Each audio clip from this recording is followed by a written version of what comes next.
Clip number 589۔ اس clip میں آپ قرآن پاک کی سورہ یوسف کی آیت نمبر 100 سے لے کر 102 تک کی تلاوت، ترجمہ اور تفسیر قرآن صراط الجنان سماعت فرمائیں گے۔ بسم اللہ الرحمن الرحیم۔ اللہ کے نام سے شروع جو نہایت مہربان رحمت والا ہے۔ ورفع أبويه على العرش وخروا له سجدا وقال يا أبت هذا تأويل رؤياي من قبل قد جعلها ربي حقا وقد أحسن بي إذ أخرجني من السجن وجاء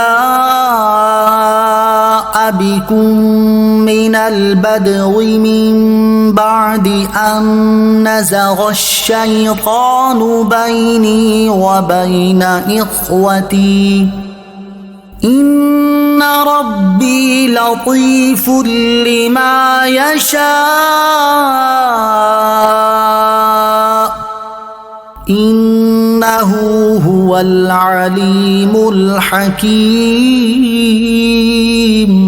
ترجمہ، اور اس نے اپنے ماں باپ کو تخت پر بٹھایا اور سب اس کے لیے سجدے میں گر گئے، اور یوسف نے کہا اے میرے باپ، یہ میرے پہلے خواب کی تعبیر ہے، بے شک اسے میرے رب نے سچا کر دیا، اور بے شک اس نے مجھ پر احسان کیا کہ مجھے قید سے نکالا اور آپ سب کو گاؤں سے لے آیا، اس کے بعد کہ شیطان نے مجھ میں اور میرے بھائیوں میں ناچاکی کروا دی تھی۔ بے شک میرا رب جس بات کو چاہے آسان کر دے، بے شک وہی علم والا حکمت والا ہے۔ ورفع أبويه على العرش، اور اس نے اپنے ماں باپ کو تخت پر بٹھایا۔ تفسیر صراط الجنان میں ہے جب حضرت یوسف علیہ السلام اپنے والدین اور بھائیوں کے ساتھ مصر میں داخل ہوئے اور دربار شاہی میں اپنے تخت پر جلوہ افروز ہوئے، تو آپ علیہ السلام نے اپنے والدین کو بھی اپنے ساتھ تخت پر بٹھا لیا۔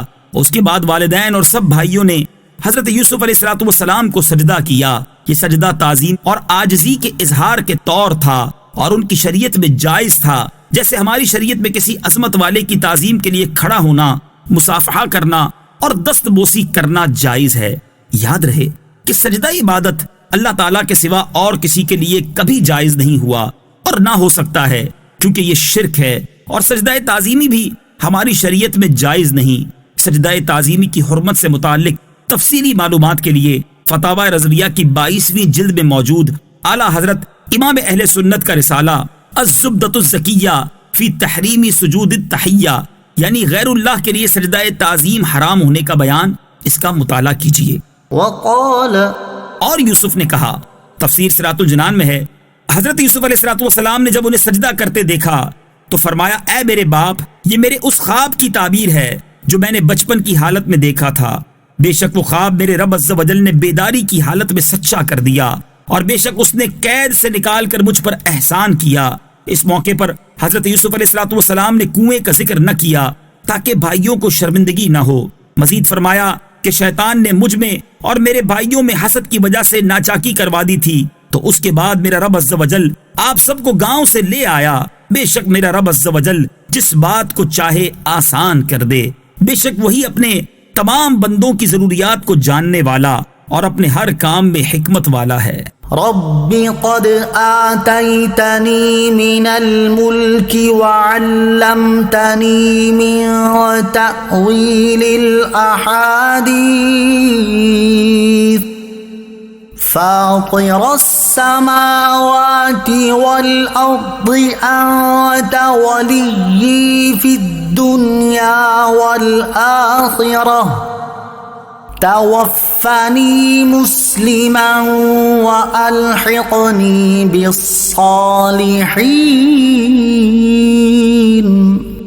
ترجمہ، اے میرے رب، بے شک تو نے مجھے ایک سلطنت دی اور مجھے خوابوں کی تعبیر نکالنا سکھا دیا۔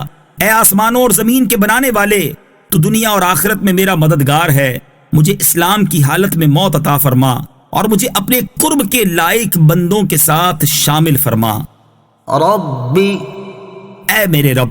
اس آیت میں حضرت یوسف علیہ السلام نے جو اسلام کی حالت میں موت عطا ہونے کی دعا مانگی، ان کی یہ دعا دراصل امت کی تعلیم کے لیے ہے کہ وہ حسن خاتمہ کی دعا مانگتے رہیں۔ ذلك من أنباء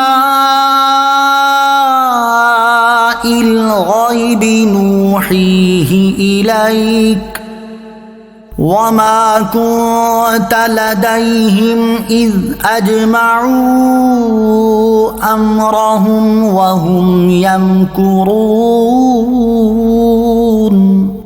ترجمہ: یہ کچھ غیب کی خبریں ہیں جو ہم تمہاری طرف وحی کرتے ہیں، اور تم ان کے پاس نہ تھے جب انہوں نے پختہ ارادہ کر لیا تھا اور وہ سازش کر رہے تھے۔